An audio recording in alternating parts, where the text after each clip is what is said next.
नारायण नारायण। आज हम पढ़ रहे हैं राम कथा मंदाकिनी द्वितीय प्रवचन। श्री राम शरणम मम। गोस्वामी जी ने श्री रामचरितमानस के प्रारंभ में जैसे भगवान श्री राम के नाम की महिमा का वर्णन किया, राम नाम की वंदना की, श्री राम के रूप तथा उनके धाम की वंदना की, इसी प्रकार वे भगवान श्री राघवेंद्र की कथा तथा चरित्र की महिमा बताते हुए उनके प्रति भी अपनी भक्ति प्रकट करते हैं। इस बार जो प्रसंग चुना गया है उसमें गोस्वामी जी कथा के अगिनत रूपों का वर्णन किया और इस दोहे में गोस्वामी जी ने कथा को मंदाकिनी के रूप में प्रस्तुत किया है और वे यह कहते हैं कि चित्रकूट तो प्रभु की दिव्य लीला भूमि है। गोस्वामी जी के मन में तो भगवान के जितने भी धाम लीला भूमि हैं उन सब के प्रति महत्व बुद्धि है, परंतु प्रभु के समस्त धामों में से भी उन्हें जो धाम सबसे अधिक प्रिय है वह है चित्रकूट। यदि आप गोस्वामी जी के अन्य ग्रंथों को पढ़ेंगे तो आप देखेंगे कि चित्रकूट के प्रति उनके मन में कितनी अविचल आस्था है। विनय पत्रिका गोस्वामी जी का सबसे अंतिम तथा सबसे अधिक गंभीर ग्रंथ है। यद्यपि साधारण व्यक्ति को तो उसमें उतना रस नहीं मिल पाता जितना रामचरितमानस में। उस ग्रंथ में विलक्षणता यह है कि प्रभु के धाम के रूप में अयोध्या की वंदना तो नहीं की गई, पर चित्रकूट की वंदना करते हैं। दो पदों में जिस विलक्षण पद्धति से उन्होंने चित्रकूट की महिमा का गायन किया, उसे पढ़ करके ऐसा लगता है कि भले ही वे शरीर से कहीं और क्यों न रहते हों, पर उनके मन में चित्रकूट जाने की व्यग्रता बनी रहती थी। वहाँ पर प्रथम पद में गोस्वामी जी चित्त को श्रोता बनाते हैं। चित्त तथा चित्रकूट को एकाकार करने का संकेत करते हुए उन्होंने उस पद में कहा कि अब चित्त चेती चित्रकूट ही चलूं। अरे चित्त, अब तू सावधान हो जा और चित्रकूट की ओर चल। कोपित कली लोपित मंगल मगु, विलसत बढ़त मोह माया मलु। भूमि विलोकु राम पद अंकित, बन बिलोकु रघुवीर बिहार थलु। शैल श्रृंग भव भंग हेतु लखु, दलन कपट पाखंड दंभ दलु। जहाँ जन्मे जग जनक जगतपति, विधि हरिहर परिहरि प्रपंच छलु। सकृत प्रवेश करत जहि आश्रम, विगत विषाद भये पारथ नलु। न करु विलंब विचारु चारु मति, बरस पाछिले सम आगिले पलु। मंत्र सो जाई जपहि जो जपी भे, अजर अमर हर अचई हलाहलु। राम नाम जप जाग करत नित, मज्जत पय पावन पीवत जलु। करी है राम भावतउ मन कऊ, सुख साधन अनयास महाफलु। और अंत में जब उन्होंने कामतानाथ जी का वर्णन किया तो उसमें एक विशेष वाक्य जोड़ते हुए वे कहते हैं, कामद मणि कामता कल्प तरु सो, जुग जुग जागत जगती तलु। चित्रकूट में कामता जी की जो महिमा है वह तो चारों युगों में एक रस है तथा प्रत्येक व्यक्ति के लिए वंदनीय है, लेकिन तुलसी तो ही विशेषी बूझिए, एक प्रतीति प्रीति एकई बलु। तुलसीदास, तुम्हारे लिए तो चित्रकूट और कामदगिरी ही एकमात्र परम आश्रय हैं।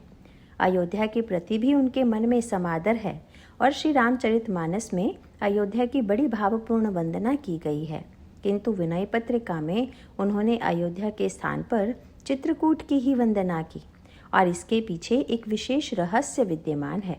गोस्वामी जी की जो जीवनी हम लोगों के समक्ष है उसमें आपने पढ़ा होगा कि चित्रकूट की दिव्य भूमि में ही गोस्वामी जी को भगवान राम का दर्शन मिला था। तो स्वाभाविक ही जहाँ उन्हें प्रभु की प्राप्ति हुई वहाँ के प्रति अमित आकर्षण रहा होगा, यह सहज ही है। इसीलिए जब लोग मुझसे पूछते हैं कि तुलसीदास जी का जन्म कहाँ हुआ था, तब मैं यही कहता हूँ कि मेरी दृष्टि में तो तुलसीदास जी का जन्म चित्रकूट में ही हुआ। वैसे गोस्वामी जी ने राजापुर को अपनी जन्मभूमि के रूप में स्मरण नहीं किया। वैसे केवल जनश्रुतियों के आधार पर यह माना जाता है कि तुलसीदास जी की जन्मभूमि राजापुर है, किंतु अगर विचार करके देखें तो जहाँ उनका वास्तविक जन्म हुआ, जहाँ से वे तुलसीदास बने, वह तो चित्रकूट ही है, इसमें कोई संदेह नहीं। मुझे तो ऐसा प्रतीत होता है कि तुलसीदास जी ने जिस अनुभूति को बार बार दोहराया उसे भूल करके हम उन्हें उस जन्मस्थली में ढूंढने क्यों जाएं कि जहाँ के लोगों ने अपने काल में उनका अपमान किया हो। आज लोग भले ही उनको अपना बनाने के लिए व्यग्र हों, पर उस समय तो तुलसीदास जी को उनकी जन्मस्थली में कोई सम्मान नहीं दिया गया था। और भाई गोस्वामी जी का पूर्व जन्म तो भगवान की प्राप्ति है। तुलसी को तुलसीदास बनाने की भूमि तो चित्रकूट है, इसीलिए स्वभावतः राजापुर का स्मरण तो नहीं करते, किंतु चित्रकूट का स्मरण करते समय वे विह्वल हो जाते हैं। एक बार तुलसीदास जी से किसी ने पूछा कि आप रहते तो बहुधा काशी में हैं, पर बार बार चित्रकूट क्यों जाया करते हैं। उसका उत्तर देते हुए गोस्वामी जी दोहावली रामायण में जो दोहा लिखते हैं वह आपने पढ़ा ही होगा। ऐसी लोक मान्यता है कि सांप और नेवले में जब लड़ाई होती है तो जहरीला सांप नेवले को काट लेता है, पर नेवला उस विष को कैसे उतारता है, इस संदर्भ में ऐसी लोकोक्ति है कि जंगल में एक ऐसी जड़ी है जिसमें विष उतारने की शक्ति है और उसका ज्ञान नेवले को है। और जिस समय सांप नेवले को काटता है, नेवला तुरंत वहाँ से जंगल की ओर भागता है और उसी जड़ी को सूंघ करके अथवा खा करके जब वह नई शक्ति को लेकर के लौटता है तब उसे हराता है। तुलसीदास जी ने कहा कि ठीक इसी प्रकार से मैं तुलसीदास नेवला हूँ तथा संसार के सारे दुर्गुण सांप हैं और हम दोनों का युद्ध चल रहा है। जब दुर्गुण का सांप मुझे काट लेता है और उसके विष चढ़ने का लक्षण दिखाई देने लगता है, तब मैं उस विष को उतारने वाली जड़ी की खोज में जाता हूँ। पर वह जड़ी कौन सी है, इसका परिचय देते हुए दोहावली रामायण में उन्होंने कहा कि भव भुजंग तुलसी नकुल डसत ज्ञान हरि लेत, चित्रकूट एक औषधि चितवत होत सचेत। चित्रकूट ही वह जड़ी है कि वहाँ जाते ही मैं सचेत हो जाता हूँ और जब वहाँ से नई शक्ति लेकर के लौटता हूँ तब सांसारिक दुर्गुणों के जो सर्प हैं उनके विरुद्ध संघर्ष करके विजय प्राप्त करता हूँ। चित्रकूट के प्रति उनकी ऐसी आस्था है, वह इस दोहे में परिलक्षित होती है।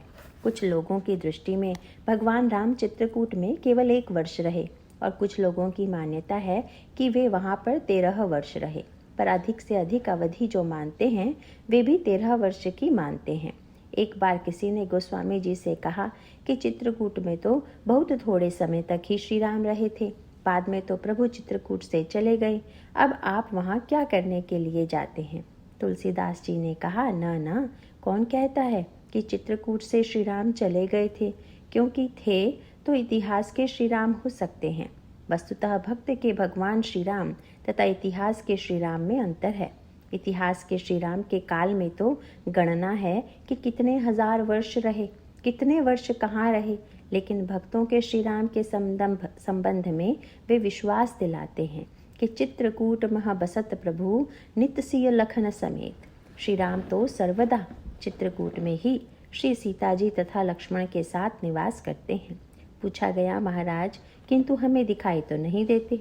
और तब वे कहते हैं कि अगर आप देखना चाहते हैं तो चित्रकूट में जाकर के एक प्रयोग और कीजिए, और वह प्रयोग यह है कि चित्रकूट मह बसत प्रभु नित्य सिय लखन समेत, राम नाम जप जाचक ही तुलसी अभिमत देत।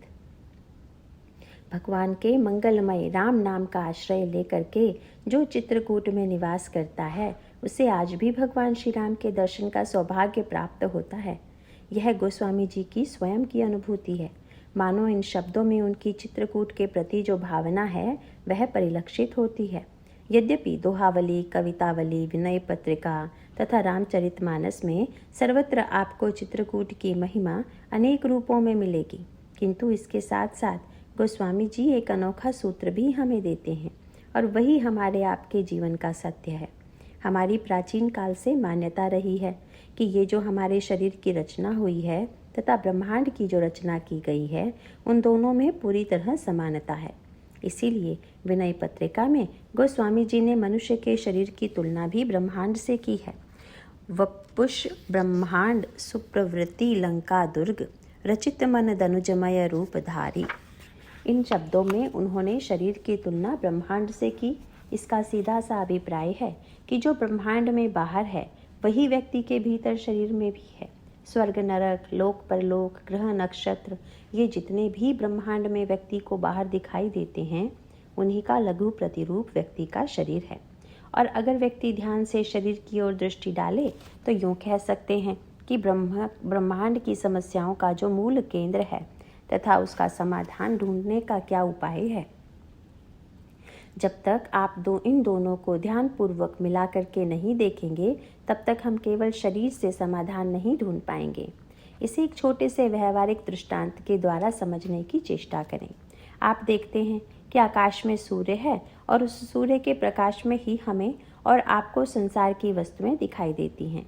पर क्या आपने कभी ध्यान दिया है कि हमारे आपके शरीर में सूर्य है अथवा नहीं? और उसका उत्तर यह है कि हमारी आपकी जो आँखें हैं यही शरीर रूप ब्रह्मांड का सूर्य है। जो भूमि का नेत्र की है वही सूर्य की है और हमें दोनों को मिला करके ही चलना होगा। इसका अभिप्राय यह है कि ब्रह्मांड वाला सूर्य यदि काम नहीं कर रहा हो तो आपको कुछ दिखाई नहीं देगा। इसी प्रकार सूर्य का प्रकाश हो रहा है पर यदि आंखें मुंदी हुई हैं या आंखों में ज्योति नहीं है तो इतना बड़ा प्रकाशक सूर्य भी आपको वस्तु दिखाने में समर्थ नहीं होगा। मानो नेत्र का जो सूर्य है उसके लिए ब्रह्मांड के सूर्य की आवश्यकता है तथा ब्रह्मांड के सूर्य के लिए शरीर के रूप में जो ब्रह्मांड है उसके सूर्य की आवश्यकता है। दोनों का संयोग अत्यंत आवश्यक है। अंधकार की समस्या का समाधान हमें तभी प्राप्त होता है जब प्रकाश भी हो और हमारे पास दृष्टि भी हो। तो ऐसी स्थिति में जो समस्याएं हमें आपको बाहर दिखाई दे रही हैं उनका समाधान अगर हम केवल बाहर से प्राप्त करने की चेष्टा करेंगे तो हमारी चेष्टा अधूरी रहेगी। इसीलिए आवश्यकता इस बात की है कि हम इस ब्रह्मांड तथा उस ब्रह्मांड को एक दूसरे से तदाकार करने की चेष्टा करें। बल्कि हमारे और आपके जीवन का अनुभव यह है और किसी किसी दृष्टि से यह सत्य भी है कि ब्रह्मांड के सूर्य तथा हमारे आपके नेत्र रूपी सूर्य में एक बहुत बड़ा अंतर यह है कि ब्रह्मांड का सूर्य अपनी ओर से किसी को भी प्रकाश से वंचित नहीं करता। वह जब प्रकाश करेगा तो सबके लिए करेगा। वह भेद नहीं करेगा कि हम किसको प्रकाश दें और किसको ना दें। और दूसरी ओर आपकी आंखें छोटी भले ही हों पर उनमें इतनी बड़ी सामर्थ्य है कि जब चाहे सूर्य को देखना बंद कर दें। सूर्य हमें देखना बंद नहीं कर सकता पर हम सूर्य को देखना बंद कर सकते हैं। इस दृष्टि से विचार करके देखें तो समस्याओं का समाधान अगर केवल बाहर ढूंढने की चेष्टा की जाएगी तो ब्रह्मांड की समस्या का जो सच्चा समाधान है वह व्यक्ति को प्राप्त नहीं होगा। जितनी समस्याएं बाहर होती हैं उन समस्याओं पर अगर आप विचार कीजिए तो आपको एक दूसरा ही सूत्र दिखाई देगा। वस्तुतः घटनाएं तो घटित होती हैं बाहर, लेकिन उनका जन्म बाहर होता है कि व्यक्ति के मन में भीतर होता है। अगर इस प्रश्न पर विचार करें तो आपको स्पष्ट दिखाई देगा कि जो घटनाएं बाहर होती हैं वे भले ही बाहर दिखाई देती हों पर उनका मूल अंतःकरण में होता है। जैसे किसी व्यक्ति ने किसी पर अस्त्र चला दिया, लाठी से मार दिया, तब कहा तो यही जाएगा कि इस व्यक्ति ने इस पर अस्त्र चला दिया, आक्रमण किया। पर प्रश्न यह है कि जिस व्यक्ति की लाठी चली या अस्त्र शस्त्र चला उसका उदय पहले कहाँ हुआ? उसका उत्तर यह है कि पहले मन में क्रोध आया होगा। उसके पश्चात क्रोध का जो स्थूल रूप है वह हिंसा के रूप में, आक्रमण के रूप में बाहर आया होगा। इस प्रकार से जो घटनाएं बाहर होती हुई दिखाई देती हैं उनका मूल उद्गम भीतर ही होता है। गोस्वामी जी के सामने यह प्रश्न पूछा गया कि महाराज, समस्याओं का समाधान करने के लिए इतना प्रयत्न होने पर भी समस्याएं सुलझ क्यों नहीं पाती? तुलसीदास जी ने इस प्रश्न का उत्तर देने के लिए विनय पत्रिका में बहुत सुंदर सुंदर दृष्टांत दिए हैं। एक दृष्टांत उन्होंने दिया है कि जैसे किसी व्यक्ति ने अग्नि जलाकर कढ़ाई में घी को पिघला दिया और संयोग से रात्रि का समय था तथा पूर्णिमा के चंद्रमा का प्रतिबिंब उस कढ़ाई में दिखाई दे रहा था। उस प्रतिबिंब को देखकर व्यक्ति के मन में आया कि आज तक घी में बहुत सारी चीज़ें पकाई पर यह जो इतना चमकीला पदार्थ है आज इसी को पकाएं, और वह उसको पकाने लगा। किंतु गोस्वामी जी पूछते हैं कि भाई यह बताओ कि यद्यपि चंद्रमा कढ़ाई में दिखाई दे रहा है पर वह कितनी आग जलाने पर तथा कितने घंटे में पकेगा? उनका शब्द यही है कि घृत पूरण कराह अंतर्गत ससी प्रतिबिंब लखावई। लेकिन ईंधन अनल लगाए कल्प सत औटन नास न पावई। 1-2 घंटे नहीं, अगर 100 कल्प तक भी सारे संसार की लकड़ियों को जलाकर वह पकाता रहेगा तो भी चंद्रमा परिपक्व नहीं होगा। हाँ, भ्रम हो सकता है। मान लीजिए दिन हो गया और चंद्रमा दिखाई नहीं पड़ रहा है, तो आप भ्रमवश समझ बैठें कि चंद्रमा इसमें घुल मिल गया है, पर जब रात्रि होगी तो फिर दिखाई देगा कि यह तो ज्यों का त्यों है। इसी प्रकार हम लोग भी समस्याओं के प्रतिबिंब का समाधान नहीं खोज रहे हैं। अगली समस्या का दूसरा दृष्टांत देते हुए गोस्वामी जी ने कहा कि तरु कोटर मह बसी भुजंग, तरु काटई मरई न जैसे। किसी वृक्ष के कोटर में सांप रहता हो और कोई व्यक्ति उस सांप की समस्या का समाधान पाने के लिए कोटर के भीतर से सांप को निकालकर मारने के स्थान पर अत्यधिक परिश्रम करके वृक्ष को ही जड़ से काटकर फेंक दे, तो क्या इससे सर्प की मृत्यु होने वाली है? मानो इन दोनों दृष्टांतों के द्वारा तुलसीदास जी ने कहा कि हमारी समस्या यह है कि हम समस्या का समाधान पाने के लिए प्रयत्न और परिश्रम तो बहुत कर रहे हैं। इतनी संस्थाएं, इतने धर्मगुरु, इतने व्यक्तियों के द्वारा एक ही प्रयत्न किया जा रहा है, किंतु फिर भी जब समाज की समस्या का समाधान नहीं हो पा रहा है तो उसका एकमात्र कारण यही होना चाहिए कि समाधान की पद्धति में ही कोई ना कोई दोष है। इस संदर्भ में वह लघु उपाख्यान आपने अवश्य ही सुना होगा। किसी व्यक्ति ने निर्णय किया कि रात्रि के समय में नौका पर बैठ करके यहाँ से दूसरे नगर में जाऊँगा। दोनों नगर नदी के किनारे थे और नौका चलाने में थकान न आवे इसलिए उसने भांग पी ली और फिर नाव खेने लगा। इस प्रकार वह रात भर नाव खेता रहा, पर जब सूर्य का प्रकाश हुआ तो उसने सोचा कि देखें जहाँ मुझे पहुँचना था वह नगर अभी कितनी दूर है, तो दिखाई पड़ा कि जहाँ से चला था नाव तो वहीं पर है। उसे आश्चर्य हुआ कि मैंने इतना परिश्रम करके नाव को खेया पर यात्रा पूरी क्यों नहीं हुई, नाव जहाँ की तहाँ क्यों है। और तब किसी बुद्धिमान व्यक्ति ने संकेत किया, भले मानुष, नाव तो तुम खेते रहे पर लंगर तो तुमने उठाया ही नहीं, और अगर लंगर जहाँ का तहाँ पड़ा हुआ है तो तुम रात भर तो क्या जीवन भर खेते रहो तो भी नाव यहीं रहेगी। इन सारे सूत्रों का अभिप्राय यह है कि समस्याओं का समाधान केवल बाहर मत ढूंढिए। केवल बाहर समस्या खोजने पर समाधान क्षणिक होगा, अधूरा होगा। इसीलिए समस्याओं का पूरा समाधान पाने के लिए बाहर भी प्रयत्न करना है और भीतर भी प्रयत्न करना है। दूसरे दृष्टांत में यूँ कह सकते हैं कि जैसे सिर में पीड़ा की अनुभूति होने पर व्यक्ति चाहता है कि किसी तरह पीड़ा से जल्दी छुट्टी मिले और शीघ्र छुट्टी पाने के लिए वह किसी न किसी दवाई का लेप कर लेता है।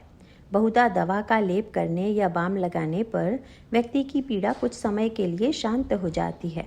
कोई गोली आप खा लेंगे तो कुछ घंटे के लिए आपका सिर दर्द शांत हो जाएगा और आपको ऐसा लगता है कि जैसे सिर दर्द शांत हो गया, किंतु क्या सचमुच फिर से सिर दर्द नहीं होगा? वस्तुतः यह तो क्षणिक समाधान है। इसीलिए बुद्धिमान व्यक्ति वह है जो बाहर से तो दवा का लेप करे ही, बाहर से तो कोई दवा इत्यादि खा करके आराम पा ही ले, पर केवल इतने से ही संतुष्ट न हो जाए, अपितु उसका कारण जानने की चेष्टा करे। वस्तुतः एक तो रोग का लक्षण होता है तथा एक होता है रोग का कारण। रोग का लक्षण होता है बाहर और कारण होता है भीतर, और रोग के लक्षण की दवा करने से क्षणिक समाधान तो मिलता है, पर पूरा समाधान तो रोग के कारण का पता लगाने पर ही मिलता है। इसीलिए बुद्धिमान व्यक्ति यह पता लगावेगा कि हमारे सिर में जो दर्द होता है वह क्यों होता है। कभी कभी आँख दिखाई जाती है अथवा अन्य परीक्षण कराए जाते हैं, और तब यदि यह पता चल जाए कि आँख में कमी के कारण सिर दर्द होता है, तो जब तक आँख की समस्या का समाधान नहीं होगा तब तक वह सिर दर्द दूर नहीं होगा। इसीलिए अगर हम संसार, समाज तथा अपने जीवन में घटित होने वाली घटनाओं का समाधान ढूंढना चाहें तो समाधान पाने के लिए आवश्यक है कि हम केवल बाहर के ब्रह्मांड को न देखें, अपितु अपने अंतःकरण में, अपने आप के शरीर के रूप में जो ब्रह्मांड है उसके अंतरंग में प्रवेश करके वहाँ उस समस्या का मूल कारण और मूल कारण का निदान खोज कर उसका निराकरण करने की चेष्टा करें। गोस्वामी जी ने भगवान राम की जो कथा रामायण के माध्यम से कही, उसके दो पक्ष हैं। एक तो आप कथा सुनते हैं शब्द के माध्यम से, कान के माध्यम से, तथा दूसरे आप ग्रंथ के माध्यम से मानो या रामलीला के माध्यम से देखते भी हैं। पर प्रश्न तो यह है कि देखने की सार्थकता जैसी होनी चाहिए, क्या वैसी ही रही है? प्रतिवर्ष रामलीला होती है, लाखों दर्शकों की भीड़ होती है, रावण का पुतला जलाया जाता है, तो भी रावण अगले वर्ष फिर से ज्यों का त्यों दिखाई देता है। और रामलीला करने वालों में यह होड़ लग जाती है कि इस वर्ष सबसे ऊंचा रावण किसका है। आजकल राम से ज़्यादा ऊंचा रावण को बनाने की होड़ लगी हुई है। बात घूम फिर करके वहीं आती है कि जब तक हम बाहर ही देखेंगे तब तक समाधान संभव नहीं है। इसका तात्पर्य यह नहीं कि हम बाहर देखना ही बंद कर दें, बाहर चलचित्र के माध्यम से उसे न देखें, लेकिन हाँ, बाहर और भीतर को जोड़ने की चेष्टा अवश्य कीजिए। इसका अभिप्राय है कि जब हम बाहर और भीतर दोनों को एक साथ जोड़ देंगे तो पूरा लाभ होगा। और अगर केवल बाहर से उसका उपयोग करेंगे तो जितनी देर आप देख रहे हैं आपको आनंद आ रहा है, जितनी देर आप सुन रहे हैं आपको आनंद आ रहा है, परंतु इसमें पूर्णता नहीं है। यद्यपि इसमें कोई संदेह नहीं कि इसमें भी लाभ है। आप कथा सुन रहे हैं तो कम से कम आपस में लड़ तो नहीं रहे हैं, दूसरे की निंदा तो नहीं कर रहे हैं, दूसरों की निंदा स्तुति में तो दृष्टि नहीं जा रही है, यह भी एक लाभ है। पर बुराई की समस्या तो ज्यों की त्यों दिखाई दे रही है। क्यों कह लीजिए कि रावण का सिर जो भगवान राम के द्वारा काटा जाता है वह फिर से नए रूप में निकल आता है। इसी प्रकार से कथा का वास्तविक लाभ कब होगा, आइए इस पर कुछ विचार करें। गोस्वामी जी ने इस दोहे में एक महत्वपूर्ण सूत्र देते हुए कहा कि भाई आप कथा को भीतर ले आइए, अंतःकरण चतुष्टय में ले आइए, चतुष्टय में ले आइए।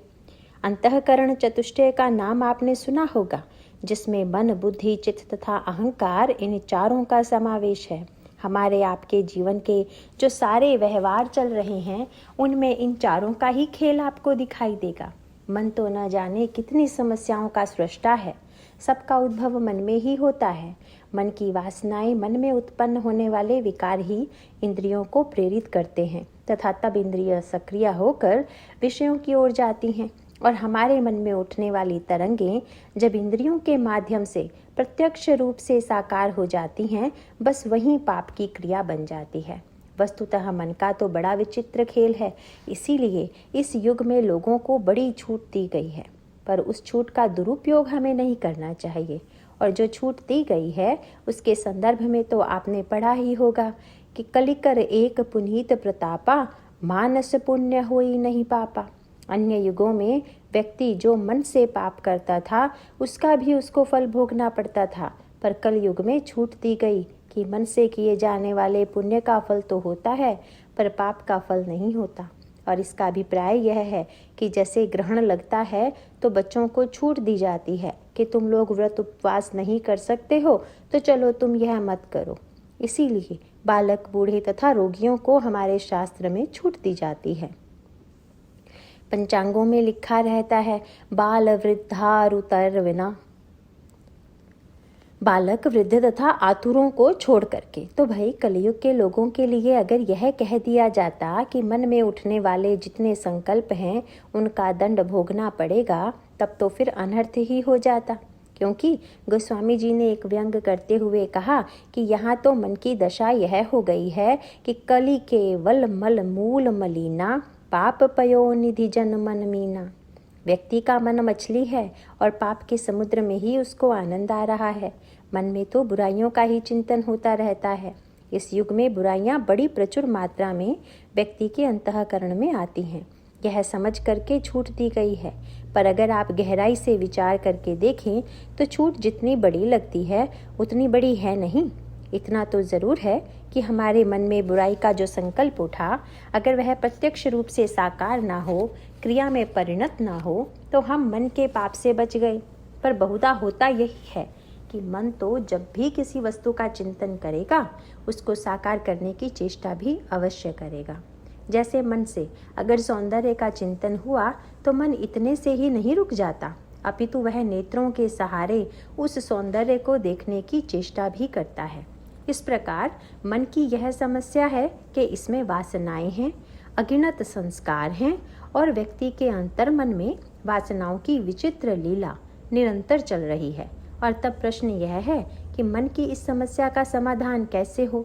मैंने जैसा आपसे कहा कि छूट दे देने मात्र से सच्चे अर्थों में समाधान नहीं हुआ, क्योंकि छूट मिलने के बाद जब व्यक्ति मन के विचार को क्रियान्वित करने की चेष्टा में लग जाए, और बहुधा करता भी यही है, तो मानो वह दंड का भागी बन ही गया।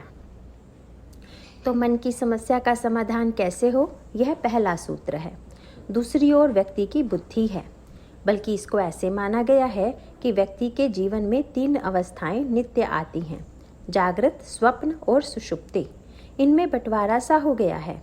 जब हम दिन में व्यवहार जगत में उतरते हैं तो मन के ऊपर बुद्धि का नियंत्रण करके व्यवहार करते हैं। इसका सीधे सा अर्थ यह है कि मन में जो जो बात आए, अगर आप वही बोलना प्रारंभ करें, वही करना प्रारंभ करें, तो एक ही दिन में न जाने कितनी बार व्यक्ति संकट में फंस जाएगा। इसीलिए मन में बातें तो न जाने कितनी आती हैं, पर व्यक्ति दिन में बुद्धि के द्वारा मन को दबा देता है, और जो दबा नहीं पाते उन्हीं को पागल कहा जाता है। वैसे पागल और हम लोगों में मानसिक दृष्टि से अंतर नहीं है। हाँ, अंतर केवल इतना ही है कि पागल के मन पर बुद्धि का नियंत्रण नहीं होता और हम लोगों के मन पर बुद्धि का नियंत्रण है। पागल के मन में जो भी बात आएगी वह बक देगा तो हम कहेंगे पागल है। वैसे उस प्रकार की बातें बोलने का बहुतों को मन होता रहता है। यह बात नहीं है कि पागल के जैसी बेतुकी बातें हम लोगों के मन में न आती हों। आप यहाँ पर बैठे हुए हैं और आपका मन पता नहीं कहाँ कहाँ के चक्कर काट रहा होगा, परंतु बुद्धि के द्वारा उसको प्रकट नहीं होने दे रहे हैं। और पागल की स्थिति यह है कि वह मन के वशीभूत है, उसके जीवन से विवेक का नियंत्रण समाप्त हो गया है। तो और समाज तो भाई बुद्धिपूर्वक ही चलता है, इसमें बुद्धि के नियंत्रण के कारण सुरक्षा है। इसीलिए जागृत अवस्था में बुद्धि की प्रधानता है। जब हम सपना देखते हैं तब न तो बुद्धि की सत्ता है, न शरीर का काम है और न ही इंद्रियों का कोई काम होता है। यह तो मात्र मन का खेल है। जब शरीर थक गया, बुद्धि थक गई, तब मन ने कहा, दिन भर तुमने हमको सताया, अब तुम सो जाओ और हम अपनी दुनिया बनाकर उसमें आनंद लेंगे। और यह सपना तो वस्तुतः मन का खेल है। इसीलिए दिन में बहुत सी बातें जो आप बुद्धि से दबा देते हैं, स्वप्न में उन्हीं को देखने लग जाते हैं।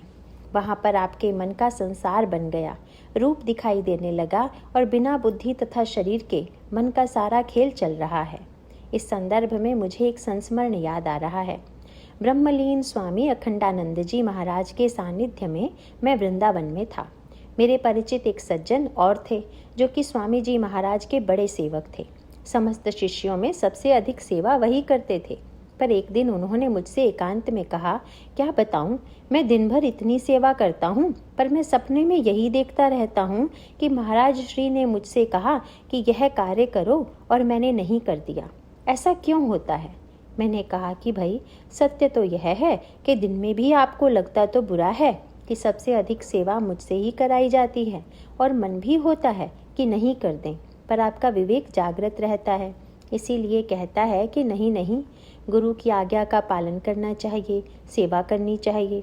पर जब आप सोते हैं तो मन के गुरु जी के सामने नहीं करने में तो कोई डर नहीं है। इसीलिए इस समय मन का जो वास्तविक चित्र है वही आपके व्यवहार में परिलक्षित होता है। इसका सीधा सा अभिप्राय है कि रात्रि में सपना मन का खेल है, जागृत में बुद्धि की प्रधानता है, और जब गहरी नींद में सो जाते हैं तो प्रश्न यह है कि सो जाने के पश्चात भी कोई शेष है कि नहीं, क्योंकि वहाँ पर तो मन भी नहीं है, सपना दिखाई दे रहा है, बुद्धि से कोई व्यवहार भी नहीं हो रहा है। पर अगर विचार करके देखें तो वहाँ पर भी एक तत्व विद्यमान है, और वह है अहम। क्योंकि जब आप सो करके उठेंगे तो आपके मुख से निकलेगा, मैं बड़े सुख से सोया। इसका अभिप्राय है कि जिसने सुख का अनुभव किया वह मैं था, और उस समय भी चैतन्य था। इस प्रकार ये 3 अवस्थाएं इन तीनों से जुड़ी हुई हैं, किंतु एक चौथी अवस्था और है। संयोग से इस बार कथा भी उसी चौथी अवस्था से जुड़ी हुई है जो इन तीनों के पीछे विद्यमान है। प्रश्न यह है कि मन बुद्धि अहंकार से अलग कोई स्थिति है कि नहीं। व्यक्ति को जो स्वप्न दिखाई देता है अथवा बुद्धि के द्वारा व्यक्ति जब कोई निर्णय करता है या व्यक्ति के मन में जब कोई संकल्प विकल्प आता है तो उसके पीछे कौन होता है। जैसे रंगमंच पर कठपुतलियाँ नाच रही हों तो हमें यह पता लगाना चाहिए कि कठपुतलियों का सारा खेल तो चल रहा है, पर इनका सूत्रधार कौन है। और उस सूत्रधार की विशेषता यह होती है कि कठपुतलियाँ बाहर होती हैं और सूत्रधार पर्दे की आड़ में बैठा रहता है, और वह नाटक तब तक चलता रहता है जब तक सूत्रधार नचाता रहेगा। इसी प्रकार हम यह विचार करके देखें कि मन, बुद्धि, अहंकार के पीछे वह कौन सा सूत्रधार है जो इन तीनों को समान रूप से संचालित कर रहा है। जब हम बुद्धि से निर्णय करने लगते हैं तो पीछे से कौन हमारी बुद्धि को निर्णय करने में प्रेरणा देता है। जब मन में संकल्प विकल्प आता है तो मन के पीछे कौन होता है, और हमारे अहंकार के पीछे भी कोई है क्या। और अगर विचार करके देखें तो वही चौथा तत्व है जिसका नाम है चित्त। और विचित्रता यह है कि मन, बुद्धि, अहंकार का संबंध तो इसी जन्म से है, पर चित्त का संबंध व्यक्ति के पूर्व जन्मों से है। व्यक्ति के जो अनगिनत जन्म पहले हो चुके हैं, भले ही उनका क्रियात्मक शरीर मट गया हो, स्थूल शरीर समाप्त हो गया हो, पर उसके संस्कार जहाँ पर भरे हुए हैं, क्या उस केंद्र पर आपने कभी विचार किया। आपने देखा होगा कि घर में और कमरे तो बड़े सजे हुए रहते हैं, पर एक कमरा ऐसा होता है जहाँ सारी वस्तुएं डाल दी जाती हैं। उसको यदि देखेंगे तो सबसे बड़ी विचित्रता आपको उसी में दिखाई देगी। और यही वह सबके पीछे संस्कारों का केंद्र है, जिसके संबंध में बहुधा यह प्रश्न उठाया जाता है कि क्या कारण है। व्यक्ति बुद्धि के द्वारा असंख्य बार पश्चाताप करने पर भी जीवन में वही भूलें दोहराता है जो उसे नहीं दोहरानी चाहिए। गोस्वामी जी ने इसका सूत्र दिया कि जैसे कुछ कार्य तो व्यक्ति बुद्धि के द्वारा समझाने पर करता है, तथा कुछ कार्य ऐसे होते हैं कि जिन्हें व्यक्ति अभ्यास के कारण, अपनी आदत के कारण करता है। जैसे बच्चे बहुधा जब छोटे होते हैं तो मुंह में उंगली डालने लगते हैं, और वही बालक जब बड़ा हो गया तो अधिकांश का अभ्यास धीरे धीरे छूट गया। पर कोई बालक तो ऐसे होते हैं जो बड़े हो जाने पर क्या बूढ़े हो जाते हैं, फिर भी उनका अभ्यास बना रहता है। उनसे पूछ दीजिए कि ऐसा क्यों करते हो, तो वे यह भाषण नहीं देंगे कि उसकी क्या क्या उपयोगिताएं हैं, अपितु वे तो यही कहेंगे, क्या बतावें, आदत पड़ गई है, यानी पड़ गई है, छूटती नहीं है। गोस्वामी जी कहते हैं, ठीक इसी प्रकार यह मन, बुद्धि, अहंकार का खेल तो इस जन्म का है, पर चित्त में संस्कार तो कई जन्मों के भरे पड़े हैं। इसको लेकर के कभी कभी बड़े विनोद भरे प्रसंग भी आते हैं। श्री कृष्ण लीला में वर्णन आता है कि एक बार यशोदा मैया ने जब देखा कि श्री कृष्ण मिट्टी में लिपट गए हैं तो थोड़ा क्रोध में आकर के उन्होंने कहा कि कन्हैया, मैंने सुना है कि इस जन्म में व्यक्ति भले ही कुछ भी क्यों न बन जाए, पर पूर्व जन्म के संस्कार भी शेष रहते हैं। इसीलिए तुम्हें देखकर मैं बता सकती हूँ कि तुम पूर्व जन्म में क्या थे। श्याम सुंदर ने आश्चर्य से माँ की ओर देखा। अच्छा बताओ, मैं पूर्व जन्म में क्या था। माँ ने तुरंत कहा, त्वम शूकरोसी गत जन्मनि पूतनारे। लगता है तुम पूर्व जन्म में अवश्य शूकर थे, क्योंकि मनुष्य को तो कीचड़ से इतना प्रेम नहीं होता, पर शूकर को होता है। इसीलिए लगता है कि तुम मनुष्य तो बन गए, पर वह अभ्यास तुम साथ में ही लेते आए हो। भगवान ने माँ का वाक्य सुनकर मन ही मन प्रणाम करके माँ की प्रशंसा की कि माँ, तुम धन्य हो, क्योंकि नाराजगी में भी तुमने सत्य कह दिया। सचमुच मैं तो पहले शूकर ही बन चुका हूँ। रामायण में तो कहा ही गया है कि मीन कमठ सूकर नरहरि, बामन परशुराम बपुधरी। वे तो शुकर रूप भी धारण कर चुके हैं, पर उस कथा का मूल संकेत भी यही है कि अगिनत जन्मों के संस्कार व्यक्ति के जीवन में विद्यमान रहते हैं। आप देखते भी हैं कि जीवन में कभी पूजा करने का मन हो जाता है, कभी निंदा करने का मन हो जाता है, कभी झगड़ा करने का मन हो जाता है। आश्चर्य होता है कि एक ही व्यक्ति परस्पर विरोधी कार्य क्यों करने लग जाता है, और उसका उत्तर यही है कि चित्त में किसी जन्म के झगड़ालू संस्कार हैं, किसी जन्म में आपने पूजा पाठ अधिक किया है, उसका भी अभ्यास है, किसी जन्म में आप सज्जन रहे तो सज्जनता का भी संस्कार है, और किसी जन्म में आप दुर्जन रह चुके हैं तो दुर्जनता का अभ्यास भी बना हुआ है, और उसका परिणाम यह होता है कि जिस समय जो संस्कार प्रबल हो जाए और जिस संस्कार को प्रबल होने के लिए जैसा वातावरण मिल जाए, संस्कार वैसी ही प्रेरणा देंगे। इसके लिए एक दूसरा दृष्टांत रामायण में वर्षा ऋतु का दिया गया है। वर्षा ऋतु में आप देखेंगे तो आपको चारों ओर रंग बिरंगे कीड़े मकोड़े दिखाई देंगे। अन्य ऋतुओं में तो ये नहीं दिखाई देते, पर आश्चर्य है कि वर्षा ऋतु में विविध प्रकार के इतने कीड़े कहाँ से आ गए, क्योंकि ऊपर से तो गिरते नहीं हैं। और इसका सीधा सा उत्तर है कि वे रहते तो पृथ्वी के भीतर ही हैं, पर वर्षा होने पर उनको बढ़ने की क्षमता प्राप्त हो जाती है, और जो भीतर था वही बाहर निकल आता है। ठीक इसी प्रकार से हमारे आपके अंतःकरण में भी संस्कार हैं तो, पर छिपे हुए हैं। जब वर्षा होती है तो छिपे हुए संस्कार बाहर प्रकट हो जाते हैं। रामायण में इसके लिए दृष्टांत दिया गया है महारानी कैकई का। दृष्टांत पढ़कर आश्चर्य होता है, क्योंकि महारानी कैकई के जीवन में इतनी अच्छी बातें थी, इतने सद्गुण थे, पर यह बुराई कहाँ से आ गई। परंतु गोस्वामी जी ने इसका विश्लेषण करते हुए बड़े सुंदर सूत्र दिए हैं। समाज में कई लोग तो कैकई की प्रशंसा करते हुए नहीं थकते, पर यह तो एक भावनापूर्ण दृष्टि है, जिससे आप कैकई को यह कह करके धन्यवाद दे दें कि अगर उन्होंने श्री भरत जैसे संत को जन्म न दिया होता तो क्या होता। यद्यपि प्रभु ने भी यही कहा, भगवान श्री राम ने कैकई जी को यही कहकर धन्यवाद दिया कि अगर आप वन न भेजती तो रावण का वध कैसे होता। पर भाई यह ध्यान रखिएगा कि वह सत्य प्रभु के शील का सत्य है, हम लोगों के जीवन में उतारने का सत्य नहीं है। यह तो उसी प्रकार की बात हुई कि जैसे किसी पुलिस अधिकारी को वीरता का एक पदक मिले और वह अपराधी को धन्यवाद देने लगे कि आप न होते तो हमें सम्मान कहाँ से मिलता, इसीलिए आप बने ही रहिए तो बहुत बढ़िया है। गोस्वामी जी ने दृष्टांत बहुत बढ़िया दिया। उन्होंने कहा कि कैकई जी के चरित्र में भी कुछ ऐसी बातें थी जो अयोध्या के संग से ऊपर उनके व्यवहार में दिखाई दे रही थी, पर कुछ ऐसी बातें थी जो नींव के नीचे गड़ी थी। बस मूल सूत्र यही है कि महारानी कैकई का जन्म हुआ कैकई देश में, और जब वे अयोध्या में आई तो उनके देश तथा परिवार के जो संस्कार थे वे जीवन से कहीं चले थोड़े ही गए थे। जैसे गर्मी की ऋतु में कीड़े मकोड़े भीतर तो रहते हैं पर बाहर नहीं दिखाई देते, ठीक इसी प्रकार से जो संस्कार उनके पिता से मिला हुआ था वह मिटा नहीं था, अपितु छिप गया था। वर्णन आता है कि विवाह के पहले ही महाराज श्री दशरथ से कैकई नरेश ने यह वचन लिया कि मेरी कन्या से जो पुत्र होगा उसी को राज्य मिलेगा। अब आप देखिए कितनी अनोखी बात है कि एक और तो अयोध्या में कैकई जी यह कहने लगी कि राज्य राम को मिलना चाहिए, और दूसरी ओर उनके पिता ने यह कह रखा था कि मेरी कन्या के पुत्र को राज्य मिलना चाहिए। पर प्रश्न यह है कि अंत में विजयी किसकी हुई। वस्तुतः कैकई जी जो बाहर से बोलती हुई दिखाई देती हैं वह तो व्यवहारिक शब्द थे जो अयोध्या के वातावरण में उन्होंने सीख लिए थे, पर जो वह चाहती थी वह यह है कि उनका अपने पिताजी का संस्कार बना रहे।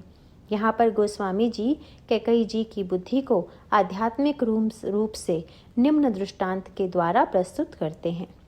विपत्ति बीजु बरषा ऋतु चेरी, भूई भई कुमति कैकई केरी। कैकई जी बुद्धि भूमि है, कैकई जी की बुद्धि भूमि है।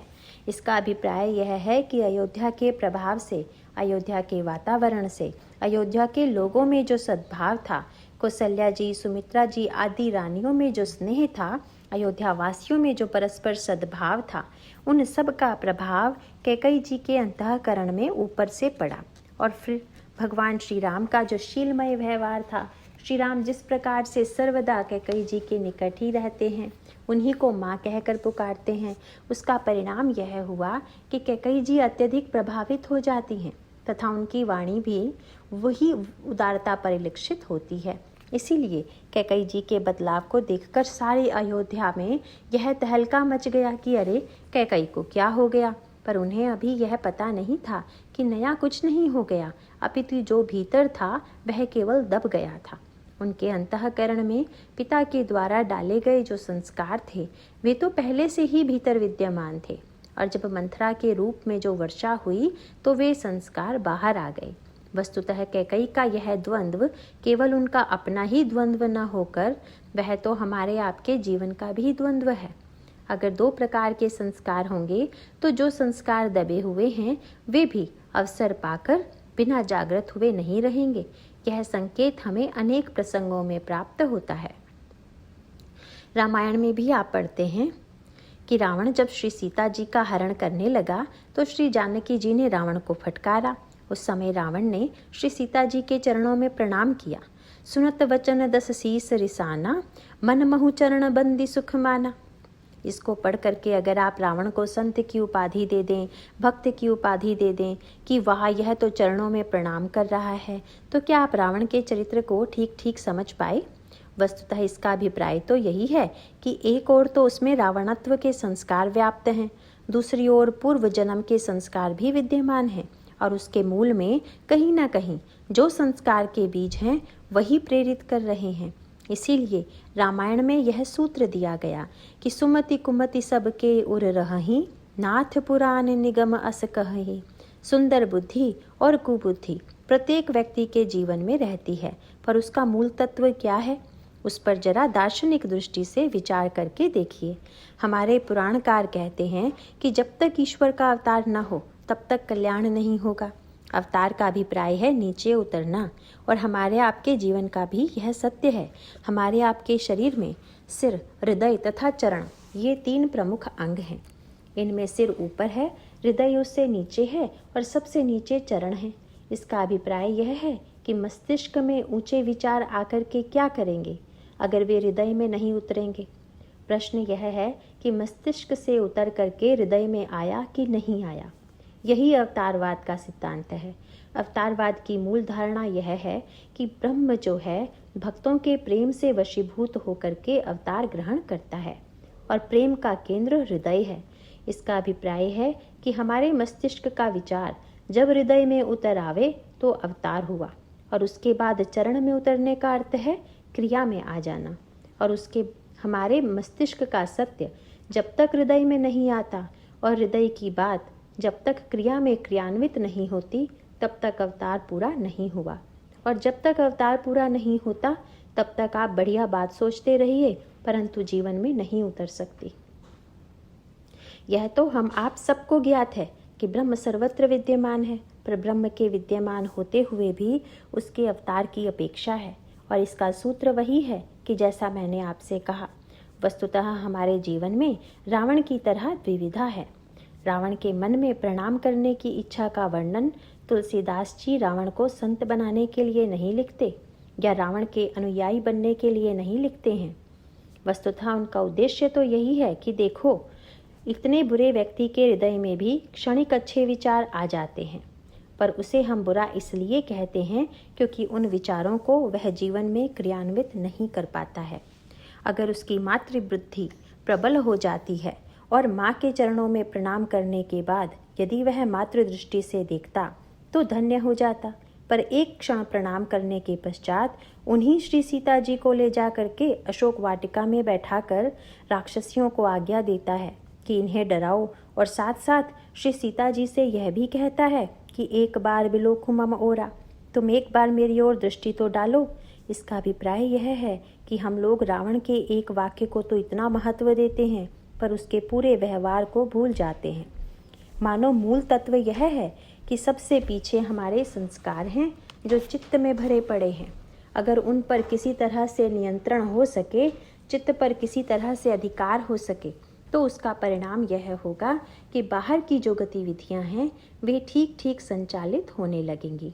इसीलिए महर्षि पतंजलि ने योग दर्शन में योग की व्याख्या करते हुए यही सूत्र दिया कि योग चित्त वृत्ति निरोध।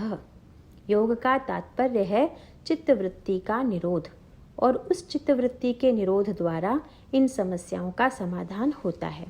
अब आइए इसको थोड़ा सा सूत्र के रूप में समझ लें। अयोध्या तथा चित्रकूट यह है क्या? यद्यपि बाहर अयोध्या एक नगर है, प्रभु की लीला का दिव्य धाम है, और प्रभु का दूसरा दिव्य धाम चित्रकूट बांदा जिले में है, पर अयोध्या तथा चित्रकूट की एक सूत्रात्मक व्याख्या और भी की गई है, और वह यह है कि अयोध्या बुद्धि है तथा चित्रकूट चित्त है। यद्यपि अयोध्या रूपी बुद्धि में बहुत बढ़िया बढ़िया बातें थी, पर क्रिया में कैकेयी जी के जीवन में जो कुछ हुआ वह तो बिल्कुल उल्टा दिखाई पड़ा। जिस समय चित्रकूट में रानियों का मिलन हुआ तो सुनयना जी ने यद्यपि सीधे कैकेयी जी का नाम नहीं लिया, पर व्याकुलता भरे स्वर में उन्होंने यही कहा कि सुनिए सुधा देख ही गरल सब करतूती कराल, जहाँ तहाँ काक उलूक बक मानस सकृत मराल। बड़े उल्हाने के स्वर में सुनयना जी ने कहा, क्या बतावें, अमृत का नाम ग्रंथों में पढ़ने और सुनने को मिलता है, पर बाजार में तो जहर ही बिकता हुआ दिखाई देता है, और हंस का तो पता ही नहीं कहाँ है, पर बगुले तो बहुधा देखते हैं। मानो कैकेयी जी पर व्यंग था कि सुना तो यही था कि कैकेयी जी बड़ी उदार हैं, वे तो अपने पुत्र की अपेक्षा राम को अधिक चाहती हैं, राम को राज्य दिलाने के लिए व्यग्र हैं, पर जब अवसर आया तो आचरण बिल्कुल उल्टा ही हुआ। यद्यपि कौशल्या जी ने उनका समाधान देने की चेष्टा की और यह सोचा कि कैकेयी जी को कहीं दुख न हो, पर उसका मूल सूत्र मैं आपके सामने यह बता दूं कि बुद्धि में जहाँ अनेक विशेषताएं हैं, वहीं पर बुद्धि के साथ साथ समस्याएं भी जुड़ी हुई हैं। इसी प्रकार बुद्धि की जो विशेषताएं हैं वे भी अयोध्या में हैं, और बुद्धि में जो समस्याएं हैं वे भी अयोध्या में हैं। आपको वहाँ पर दोनों पक्ष दिखाई देंगे। अयोध्या की भूमि की इससे बढ़कर पवित्रता क्या होगी, बुद्धि की इससे अधिक पवित्रता क्या होगी कि वहाँ चारों ओर सज्जनता श्रेष्ठता का ही वातावरण विद्यमान है। लेकिन प्रश्न यह है कि फिर अनर्थ क्यों हुआ, और इसका उत्तर यही है कि अयोध्या के सारे संतों के बीच में एक मंथरा विद्यमान थी। और याद रखिएगा कि हम लोगों की बुद्धि में भी एक एक मंथरा बैठी हुई है। यद्यपि कौशल्या और सुमित्रा भी हैं, पर साथ साथ मंथरा भी बैठी हुई है, यह मत भूलिएगा। कुछ विकारों का संबंध विशेष रूप से मन से है, तथा कुछ का संबंध अहंकार से है, तथा कुछ विचारों का संबंध बुद्धि से है।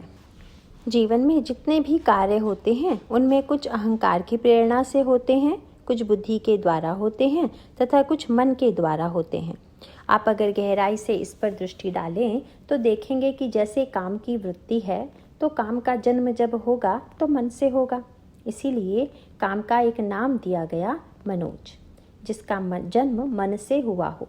क्रोध का उदय होता है अहंकार से, तथा लोभ का उदय होता है बुद्धि से। क्रोध तब आता है जब हमारे अहम पर चोट लगती है, जब लगता है इसने मेरा अपमान कर दिया, इसने मेरे प्रति उचित व्यवहार नहीं किया। मानो हमारा अहंकार जब चोटिल होता है तो हमें क्रोध आ जाता है, और क्रोध के माध्यम से हम अपनी प्रतिक्रिया को प्रकट करने की चेष्टा करते हैं। हमारे मन में रस की जो प्यास है उसके लिए जब कहीं वह सौंदर्य देखता है तो आकर्षित होता है, जैसे कुछ सुस्वादु व्यंजन देख करके खाने की वृत्ति उत्पन्न हो जाए। इसी प्रकार से काम के साथ सौंदर्य का आकर्षण है, पर जब उसे मन का और नेत्र का सहयोग प्राप्त होता है तो मन में काम की वृत्ति का उदय होता है। पर इन सब की अपेक्षा जो सबसे कठिन वृत्ति है वह है लोभ की वृत्ति। काम और क्रोध की अपेक्षा भी लोभ की वृत्ति को जीतना सबसे कठिन है। समाज में हम लोभ की वृत्ति को सबसे कम बुरा मानते हैं। अगर किसी व्यक्ति के चरित्र में कोई कामजन्य दोष हो तो बड़ी निंदा करेंगे, पर यह बात बिल्कुल सही नहीं है। वस्तुतः सत्य तो यह है कि काम और क्रोध तो दोष हैं ही। रामायण में जहाँ पर इन तीनों का वर्णन किया गया है वहाँ काकभूषुंडी जी ने काम और क्रोध के साथ वह शब्द नहीं जोड़ा जो लोभ के साथ जोड़ा है। उत्तरकांड में वे कहते हैं कि काम बात कफ लोभ अपारा, क्रोध पित्त निज छाती जारा। उन्होंने कहा कि क्रोध पित्त है, काम वात है, तथा अपार लोभ ही कफ है। आपने देखा अपार शब्द न तो क्रोध के साथ जोड़ा गया और न ही अपार शब्द काम के साथ जोड़ा गया, बल्कि अपार शब्द जोड़ा तो लोभ के साथ। अगर विचार करके देखें तो बिल्कुल स्पष्ट दिखाई देगा कि काम कभी अपार हो ही नहीं सकता। कितना भी बड़ा कामी क्यों ना हो, पर कितनी देर तक काम में रहेगा, काम की भी सीमा तो रहेगी ही। और कितना भी बड़ा क्रोधी क्यों ना हो, 24 घंटे क्रोध भी नहीं कर सकता, क्रोध की भी सीमा होगी। पर यह चमत्कार तो लोभ का ही है कि इसकी कोई सीमा नहीं है। सोते जागते उठते क्रिया करते हुए कभी भी तो पीछा नहीं छोड़ती है। वह तो लोभ वृत्ति ही है, और लोभ छूटता क्यों नहीं है उसका भी कारण है। वस्तुतः काम के पीछे कुछ तर्क है, क्रोध के पीछे भी कुछ तर्क है। काम के पीछे मन है तथा क्रोध के पीछे अहंकार है, पर लोभ के पीछे तो बुद्धि है ना। और जब लोभ के पीछे बुद्धि होगी, जब बुद्धि के द्वारा बुराई को समर्थन मिलेगा, तो बुराई का छूटना सबसे कठिन होगा। इसीलिए हम लोगों के जीवन की समस्या यह है कि व्यक्ति जब लोभ का अतिरेक करता है तो बुद्धि से उसका समर्थन करता है कि भाई ठीक है, किंतु भविष्य की चिंता करना तथा भविष्य की सुरक्षा के लिए प्रयत्न करना, यह भी तो हमारा कर्तव्य है। और फिर भविष्य को सुरक्षित बनाने की चेष्टा करेगा, उसकी कोई सीमा नहीं होती। रामायण में इसके लिए बड़े सुंदर सूत्र दिए गए हैं। रामचरितमानस में लंका की समस्या, दंडकारण्य की समस्या तथा अयोध्या की समस्या, इन तीनों का समाधान प्रस्तुत किया गया है। लंका की समस्या अहंकार की समस्या है। अयोध्या के राजकुमार ने मेरी बहन के नाक कान काट लिए, रावण के अहम को चोट लगी तथा रावण बदला लेने के लिए प्रस्तुत हो गया। और उसकी प्रेरिका शूर्पणखा थी, जो कि उसकी दूसरी दुर्बलता से भी परिचित थी। वह जानती है कि रावण में सौंदर्य के प्रति आकर्षण है, वासना है। इसीलिए श्री सीता जी के सौंदर्य का वर्णन करके वह उसे उत्तेजित करती है और रावण का अहंकार प्रबल होता है। इस प्रकार सारे संघर्ष के मूल में रावण का अहंकार तथा उसकी कामवृत्ति है। गोस्वामी जी कहते हैं कि लंका अहंकार की भूमि है। इसीलिए लंका में पहुंचकर जब भगवान श्री राम सुबेल शैल पर आसीन हुए तो तुलसीदास ने प्रभु को प्रणाम किया और कहा, प्रभु तो धन्य है। प्रभु ने पूछा, तुलसीदास, अन्यत्र तो तुमने धन्य नहीं बताया, किंतु यहाँ क्या विशेषता है कि तुम धन्य कह रहे हो? उन्होंने कहा, प्रभु, अगर अयोध्या में आपको धन्य कहते तो पहले हम बुद्धि को अयोध्या बनावें, और दंडकारण्य वासी प्रभु को यदि धन्य कहते तो हम मन को दंडकारण्य बनावें। और यदि यह ध्यान करें कि चित्रकूट में प्रभु आए तो पहले चित्त को धन्य बनावें। लेकिन प्रभु, जब मैंने देखा कि आप लंका में भी चले आते हैं तो मुझे यह अच्छा लगा कि लंका बनानी नहीं है, यह तो बनी बनाई ही है, और यहाँ पर भी आपका आगमन हो जाएगा। पर मूल सूत्र वही है कि लंका में हम प्रधान व्यक्ति रहता है। वाल्मीकि रामायण में रावण कहता है कि मैं टूट सकता हूँ लेकिन झुक नहीं सकता। अहंकारी व्यक्ति की प्रकृति यही है। अहंकार ही लंका की समस्या है। दंडकारण्य की शूर्पणखा के रूप में वासना की समस्या है। दंडकारण्य मन है। दंडक बनु प्रभु कीन सुहावन, जन मन अमित नाम किए पावन। और अयोध्या रूपी बुद्धि में लोभ की समस्या है। बुद्धि ही लोभ दिखावही आई। अयोध्या में जितना अनर्थ हुआ उसके मूल में लोभ की वृत्ति है। यहाँ पर बुद्धि में लोभ प्रविष्ट हो गया। बुद्धि के द्वारा लोभ का समर्थन होने लगा। मंत्रा ने कैकई जी से कहा कि तुम राम राज्य के समाचार से इतनी प्रसन्न हो रही हो, पर विचार करके देखो कि भविष्य में क्या होगा। और उस समय उसने भविष्य का ऐसा भयावह चित्र खींचा कि कैकई जी की बुद्धि भ्रमित हो गई। और उसके पश्चात पिता के संस्कार सामने आ गए, और जिन श्री राम को राज्य देने के लिए कह रही थी, मंत्रा की प्रेरणा से उन्हीं को वन भेज दिया। मानो इन सब का अलग अलग केंद्र है, बाहर भी और भीतर भी, और इनके समाधान का उपाय एक ही है कि किसी तरह से चित्त में प्रवेश हो। इसीलिए कथा मन से भी सुनिए, बुद्धि से भी सुनिए, और अहंकार से तो आप सुन नहीं सकते हैं। इसीलिए लंका में कथा का कोई उपयोग नहीं हो पाया। यद्यपि हनुमान जी ने रावण को बहुत बढ़िया कथा सुनाई, पर रावण पर उसका कोई प्रभाव नहीं पड़ा। इसका अभिप्राय यह है कि अहम में बैठा हुआ व्यक्ति दूसरे की बात सुन नहीं सकता है। गोस्वामी जी ने कहा कि हनुमान जी का भाषण सुनकर रावण हंसने लगा। बोला, बिहसी महा अभिमानी, मिला हमई कपि गुड़ बड़ ज्ञानी। अच्छा, तो अब बंदर ही मुझे भाषण दे करके, प्रवचन दे करके आकृष्ट करेगा। इस प्रकार अहम की भूमि में कथा का प्रभाव नहीं होता। हाँ, अहम की भूमि में भी अगर कोई सीता जी की तरह सुने और हनुमान जी की तरह सुनावे तो बात दूसरी है। सुनाने वाले तो रावण को भी वे ही थे और श्री सीता जी को भी वे ही थे। पर अंतर यही था कि रावण जब सुनता है तो हनुमान जी की शक्ल को देखता है, आकृति को देखता है और हंसता है कि कहाँ से यह बंदर भाषण देने के लिए आ गया। और श्री सीता जी जैसे सुनती हैं, कथा सुनने की सही पद्धति वही है। गोस्वामी जी ने कहा कि सुनाने वाले श्री हनुमान जी अत्यंत छोटे बन गए और छोटे बनकर के अशोक वृक्ष के ऊपर बैठे हुए पत्ते की आड़ में छिप गए। तरु पल्लव महु रहा लुकाई। इसका अभिप्राय है कि सुनाने वाला अहंकार शून्य है। पत्ते की आड़ में छिप जाने का अर्थ है कि वक्ता अपने को आगे दिखाने की चेष्टा कर रहा है कि भगवान के गुण आगे करने की चेष्टा कर रहा है। अगर वक्ता पूरी कथा में आत्मविज्ञापन ही करता रहे, अपनी ही विशेषताओं का बखान करता रहे, तो वह पत्ते की आड़ में छिपा हुआ नहीं है, अपितु वह तो अपने अहम को प्रदर्शित कर रहा है। इसके पश्चात जब सुनाने लगे तो लागी सुनय श्रवण मन लाई। श्री सीता जी ने कान और मन लगा करके कथा सुनी। कथा को सुना तो उसका परिणाम हुआ कि रामचंद्र गुरु बरनई लागा, सुनत ही सीता कर दुख भागा। तो श्री सीता जी का दुख दूर हो गया। इसका अभिप्राय है कि अहंकार की भूमि में बैठा हुआ व्यक्ति सुन करके भी नहीं सुनता है, और जब हम मन को लगा देते हैं तब हमारे जीवन के सारे दुख दूर हो जाते हैं। और शेष ये तो दोनों भूमियां हैं, उनमें बुद्धि की भूमि से ईश्वर को निकाल दिया गया है। जब लोभ आ गया तो ईश्वर भी जीवन से दूर चला गया। इसे यूँ कह लीजिए कि जब आप मन से सुनेंगे तो रस मिलेगा, और बुद्धि से सुनेंगे तो शिक्षा मिलेगी, और यदि चित्त से सुनेंगे तो कथा जीवन में पूरी तरह से उतर आवेगी।